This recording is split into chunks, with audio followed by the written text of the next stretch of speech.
Another speaker today that we're honored to have, and he's joined by his very supportive and charming wife Jolene.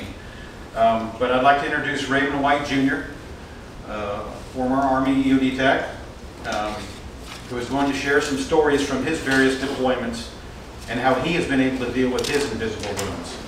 He's sharing a story in the hopes that will inspire other EOD techs who are suffering from their invisible wounds to reach out excuse me, for help. Ray enlisted in the Army in 1996 as an MLRS crew member in Fort Sill, Oklahoma, and re-enlisted for EOD in 1999. His EOD career saw him stationed at Fort Carson with the 61st EOD, Kirtland Air Force Base with the 21st EOD WMD, Fort Polk, and then back to Fort Carson with the 764th and 749th. He retired in 2017 as a first sergeant. His EOD career included 5 combat deployments to Afghanistan from 2002 to 2014. And Ray, thank you for being here with us.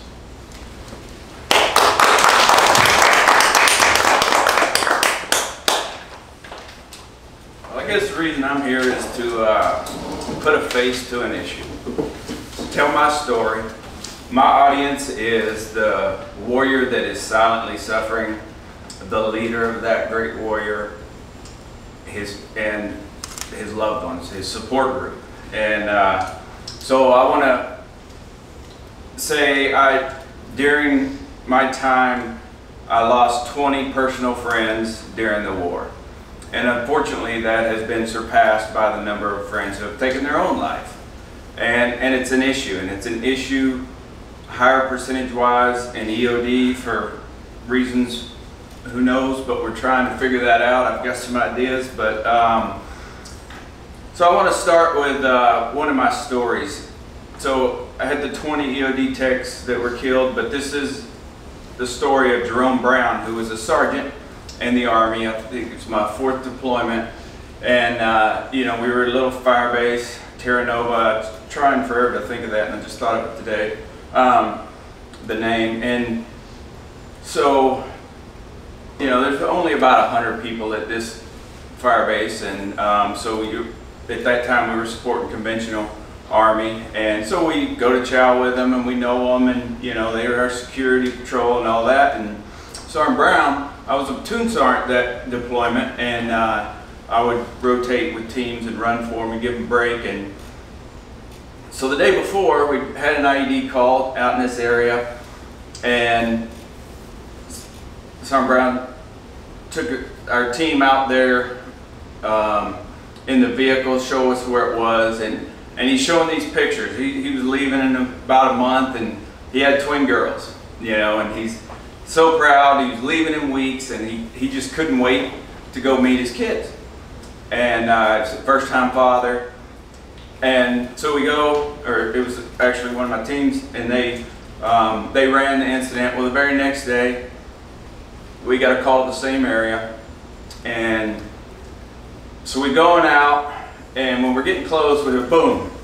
You know, and a lot of times the Afghan Army would mess with the IEDs and whatnot, and I'm like, you know, they probably messing with it, and it went off. We got there, we realized quickly that it was a different scene, and for whatever reason, Sergeant Brown and our interpreter Freddie had gone down, and there were 6 Afghan soldiers all around a 40-pound wide block, you know, typical IED that must have had a tilt switch in it. So 40 people around this chair, and it went off. And so just parts, pieces everywhere of people, and so now we got another issue, because at that time, usually many other IEDs, this one will bring you in, you go do this, and so I had to clear the area before we could process this scene. And this is one of those scenarios where you gotta take that bad stuff and you gotta put that back here somewhere, because you got a job to do. Because this could get worse. You know, there's other soldiers here. You clear it, they come in, they die, you know, then you're living with that too. And I'm sweeping and I just remember everything so well. His torso was pretty far out, like 50 feet away in a hole. His rifle was 300 meters away after we probably found Freddie in the canal, and most of the other pieces weren't big enough to identify anything as. And so I'm having this battle in my mind of like, that's where you got to put it away. And I remember we had to stay overnight, and at this time my son was about, I think, 25, my oldest son, and I'm seeing all these soldiers that are dealing with this. And this, I've had these stories. I've been through this.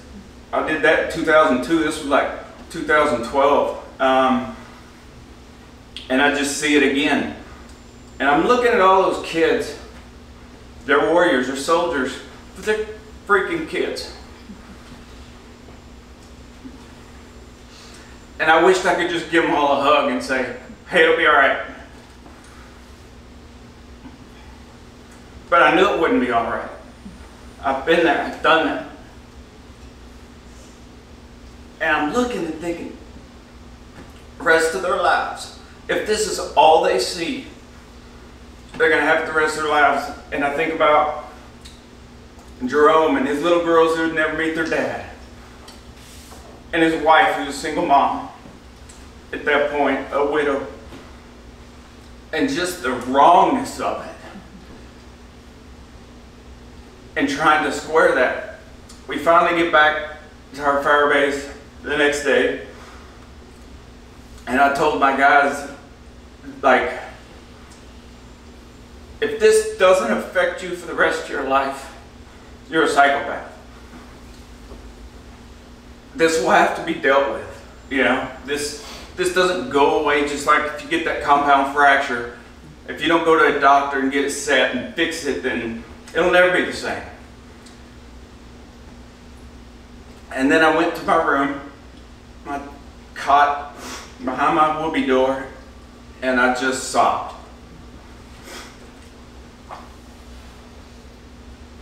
Hoping that I wouldn't just then get another call, because then that's got to right away go back in its box.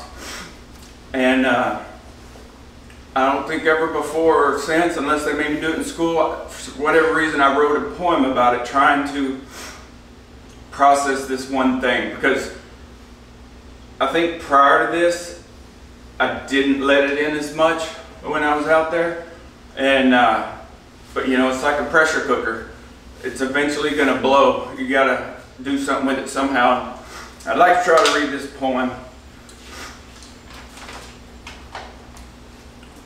Today at the scene was a horror to see. There were brains in the dirt and a tongue in the tree. Sergeant Brown in a hole 50 feet away. I did not want to see this today.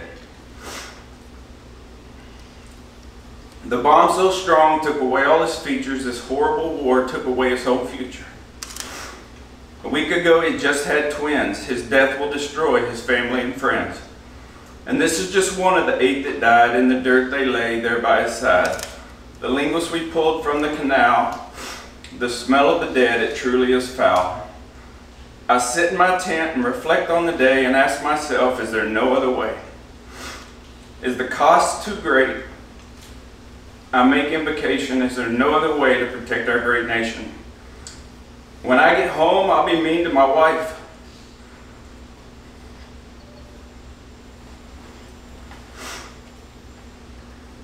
I'll fight with her and the house will have strife. I won't mean to do it, she will abhor it.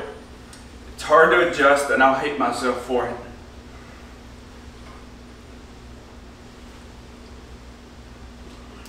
How do I know? Because it's happened before.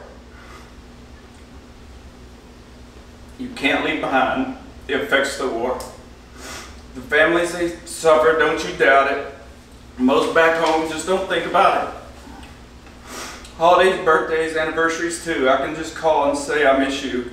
Card after card from my youngest son says I miss you, Dad, and I want you home.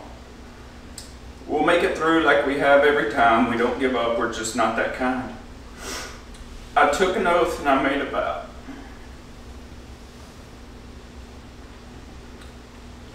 Soldiers don't quit, and I sure won't now. At times it's hard and I don't understand, but I'll carry on and do all I can. I write this poem down on my knees. Please, dear God, give me the strength. Love and service always, Sergeant First Class White. So,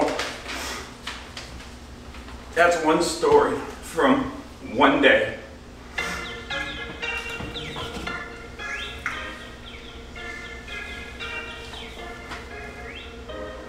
And so, it's why I'm here today. It's a hard thing to do this, but it's important because I've been through this process. And I'm still going through this process. I want to talk about to leaders. One of the things that changed my approach to things was one day I got a call in the middle of the night, and there was a fellow soldier who was struggling, had been struggling, and they said, "Hey Ray, you know," I almost said his name, like, "we need help. He's trying, you know, he's been aggressive. He's trying to fight everybody. He's out of control. I think he'll listen to you." So we go out, and I see him. He finally found him in this ditch, no shirt on, and I looked at him and called his name, and his shoulders just slumped, and he was done. And I went and put my arm around him, and we were going back, and we're sitting on the side of this house, and he's feeling totally crappy about himself as a loser. Meantime, I'm going through a lot of this inside. I'm struggling. I feel like every area of my life is a failure. My job, my family, myself as a leader. I felt like a fraud. I had a pretty good reputation, and I was well respected, but it was imposter syndrome for me. And he said, "I just don't know how to do this." He's like, "How do I be a Ray White? How do I be a man dog?" That was my nickname. And I thought, man, I have failed him. You know, as a leader, you want people to respect you. You want them to think you have all your crap together and that, you know, I'm somebody you can follow. But what's more powerful is if you say to your guys, "Hey, I'm struggling. I'm having a hard time, you know, but I'm doing something about it. I'm going to counseling. I'm going to work through it." And that's when I changed my approach as far as that goes. You know, you can be honest, but, you know, we talk about the stigma. The stigma is that makes you weak, and it's exactly the opposite. It makes you strong. I used to ride bulls. I've jumped out of planes, assessment selection, gunfights, tons of IEDs. I would do that 10 times over easier than standing here, being vulnerable, being honest. But that's the way you remove the stigma, is that you talk about it. And so I share my story, however hard it is. I almost backed out of this. I can talk about it in small groups, but now you're talking about standing up in front of whatever audience, and it was getting to me. I was going to the grave. I was being a complete jackass to my wife. And a chaplain that was going to be here that couldn't come had called in sick, and I thought, maybe I got a cold too. Like, my anxiety, I carried my guts, and they were knotted up. And the reality is, it has taken me much more courage to do this than any of those things I've ever done. After I retired, I got the easiest job I've ever had, making the most money I've ever made, and I couldn't even get that job completed. My wife just said she'd come in the room, and I'm sitting on the bed crying with my gun in my hand, I'm glad she's there today. I say she's my angel that kept me alive till somebody knew what they were doing, could help me out a little more. And she said, "No, if it's worth it, just come home. Let's get this fixed. Let's deal with it." And I had good support. And so I went to a neurologist, and he referred me to the Marcus Institute for Brain Health. And then I've done much, much more since then. It's an ongoing process, and one of our big hurdles is our pride. When we have been this thing and then we're not this thing and we have no confidence.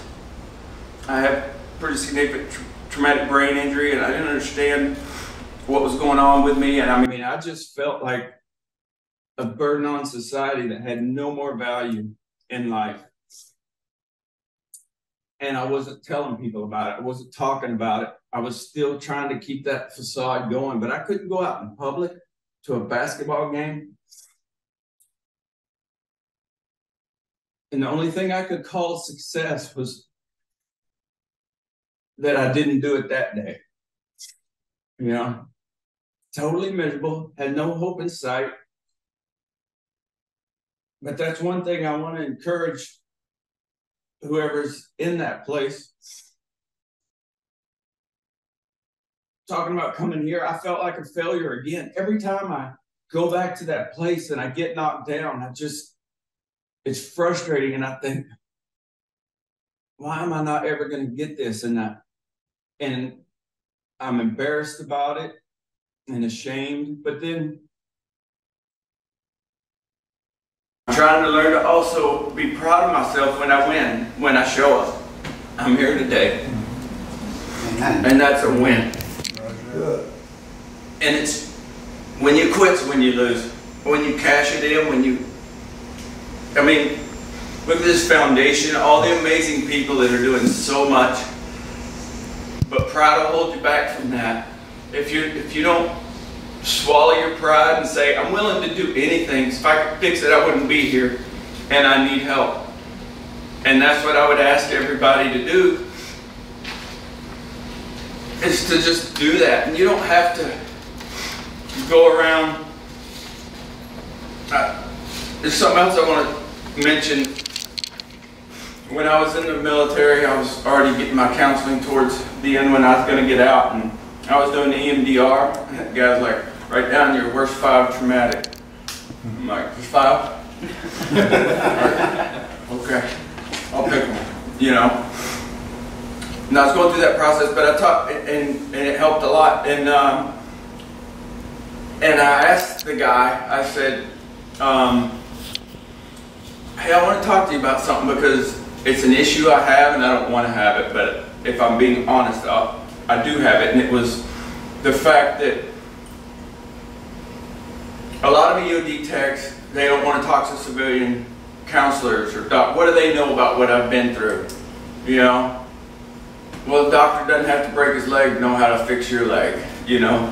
And it doesn't matter how you got there. I work with people that maybe they're just depressed, you know? 19-year-old kid I'm talking to, working with, and he's like, yeah, but I hadn't been going through all that, you know? And I'm like, it doesn't matter how you got there. It feels the same. It feels the same whether it's whatever the reason is. But I told him, I said, when I see people that we would call fobbits, you know, that whatever their logistics or whatever their job is, admin, and so they go to the big bases and they never leave the wire. They never thought they were going to die, that, you know, and they come back and, oh, I got PTSD or this moral injury or whatever it is. And I said, I don't want to be judgmental, but if I'm being honest, I think, you want to compare trauma, dude? I said, but I don't want to feel that way because it's not ours to judge, but that's how I feel. And he said, I'm glad you brought that up. Let me give you an example. He said, I have a guy I'm working with, and he's that guy you're describing. He said, the only thing that ever happened was the air raids, you know? And he said, but when he was a kid, his father was an alcoholic, and he used to abuse him regularly, and he would come home and he would lock him in his closet And then when he would open the door, he would do terrible things to that young man. So it wasn't necessarily the situation, but it was the trigger that when the air sirens went on, he had to go to this bunker until somebody came and got him and let him go. So his trauma was back there that this brought out. And I thought, thank you. You know, because I grew up pretty good with a good family, a good support group. I had advantages and opportunities in that way that they didn't have. And so it's just another thing I want to say. Don't compare traumas. It doesn't matter how you got there. It doesn't matter what it's from. But I just want to encourage you, if you're listening to this, and when I talk to people, I don't ask them questions about what they're gone through or what's going on. I just start telling my story.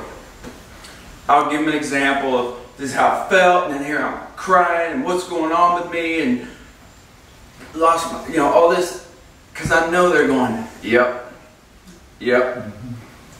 Because people don't care how much you know until they know how much you care. And when they can relate to you, and there's a lot of people that care, and there's a lot of help out there. But we, as the ones going through it, need to tell your story. My cousin told me once, if you don't say it, nobody will hear. That's why I showed up. Because this is my story. And if I say it, and one person hears it, and then they take that step or they don't quit. As long as you don't quit, you're winning, even though it doesn't feel like winning. So my message is just to encourage that. And it's a lifelong thing. I have a new normal. I can't live my life the way I did before. But when they talk about post-traumatic growth, I have grown in ways I didn't have to grow before because I didn't need to. I just lived my life.